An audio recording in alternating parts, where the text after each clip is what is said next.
Assalamualaikum warahmatullahi wabarakatuh. Kami dari kelompok 3 akan membawakan kasus glomerulus nefritis. Definisi glomerulus nefritis.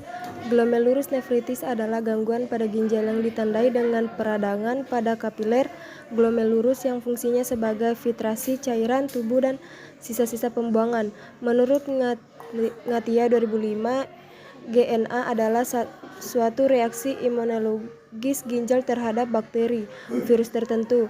GNA adalah istilah yang secara luas digunakan yang mengacu pada sekelompok penyakit ginjal, di mana inflamasi terjadi di glomerulus. Penyebab GNA adalah bakteri, virus, dan proses imunologis lainnya, tetapi pada anak, penyebab paling sering adalah pasca infeksi Streptococcus, sehingga seringkali di dalam pembicaraan GNA pada anak, yang dimaksud adalah GNA pasca Streptococcus. Glomerulus nefritis akut pasca Streptococcus menyerang anak umur 5-15 tahun. Anak laki-laki berpeluang menderita 2 kali lebih sering dibanding anak perempuan. Timbul setelah 9-11 hari awitan infeksi Streptococcus. Patofisiologi. Gangguan pada glomerulus ginjal dipertimbangkan sebagai suatu respon imunologi yang terjadi dengan adanya perlawanan antibodi dengan mikroorganisme yaitu Streptococcus.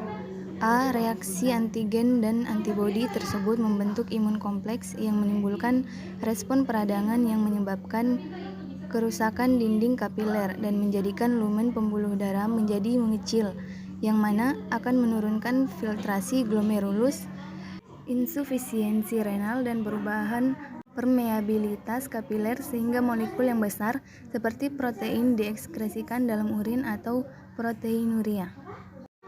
Tanda dan gejala. Menurut Jordan dan Lemire, tahun 1982 lebih dari 50% kasus GNA adalah asimptomatik. Kasus klasik atau tipikal diawali dengan infeksi saluran napas atas dengan nyeri tenggorok 2 minggu mendahului timbulnya sembab. Periode laten rata-rata 10 atau 21 hari setelah infeksi tenggorok atau kulit. Yang pertama, ada hematuria atau urin berwarna merah kecoklat-coklatan. Yang kedua, proteinuria atau protein dalam urin. Yang ketiga, oliguria atau keluaran urin berkurang. Yang keempat, nyeri panggul dan lain-lain. Konsep keperawatan glomerulus. Pertama, pengkajian, kaji tanda-tanda dan gejala kegagalan ginjal, perubahan pola perkemihan, nyeri, sakit kepala, sering timbul setelah infeksi oleh Streptococcus, gejala pilek, pemeriksaan diagnostik, urinalisis, LFG turun, bone kreatinin serum meningkat, fungsi ginjal turun, IV abnormal, biopsi renal, lesi patologis. Diagnosa keperawatan, kelebihan volume cairan, kerusakan kapiler glomerulus sekunder terhadap proses inflamasi, kemudian perubahan nutrisi kurang dari kebutuhan tubuh, anoreksia, kehilangan protein sekunder terhadap kerusakan glomerulus, intoleransi aktivitas, perubahan produksi SDM sekunder terhadap kerusakan ginjal, dan masukan nutrisi tidak adekuat, resiko tinggi terhadap infeksi, berhubungan dengan imunosupresi sekunder terhadap terapi steroid imunologis. C. Intervensi. 1. Kelebihan volume cairan berdasarkan kerusakan kapiler glomerulus sekunder terhadap proses inflamasi. Intervensi. 1.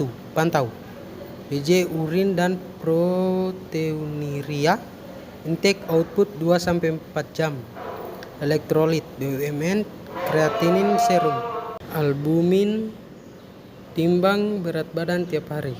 2. Diuretik sesuai program. Evaluasi resolusi edema, bunyi paru bersih, tekanan darah atau berat badan turun. NA serum normal.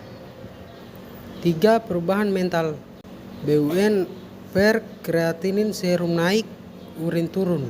ARA insufisiensi ginjal. Beritahu dokter. Sitotosik, kortikosteroid, cegah rusak glomerulus lebih lanjut. 4. Cairan menetap. Konsul dokter, siapkan dialisa. Baik, selanjutnya perubahan nutrisi kurang dari kebutuhan tubuh. B per D, anoreksia. Kehilangan protein sekunder terhadap kerusakan glomerulus.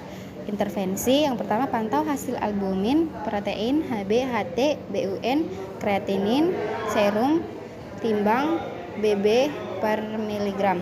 Yang kedua, lingkungan nyaman atau bau. Yang ketiga, makanan sedikit atau sering, tidak mual.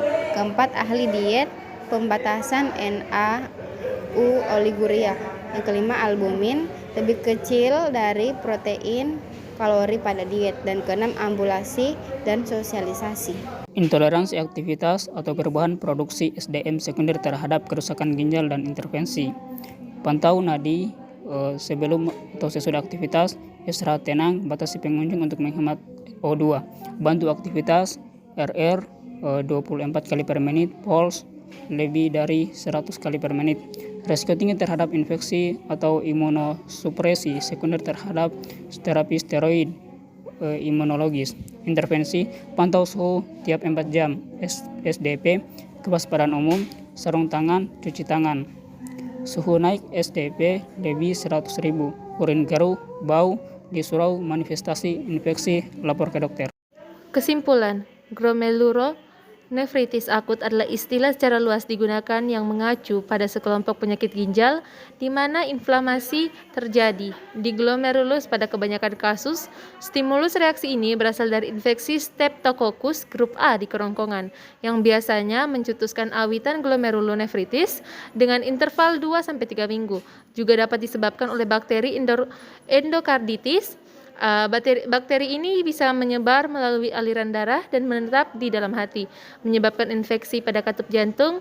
Orang yang beresiko besar terserang penyakit ini adalah orang-orang yang memiliki cacat jantung. Bakteri endokarditis berkaitan dengan penyakit glomerulus, tetapi hubungan yang jelas antara keduanya masih belum ditemukan.